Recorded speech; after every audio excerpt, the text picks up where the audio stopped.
the paper. After buying the paper, you cut it.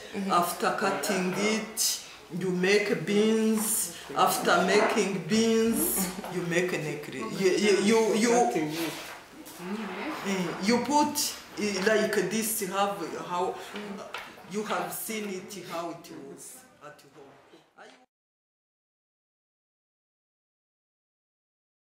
You choose the color who you can see is the same, and you make necklace.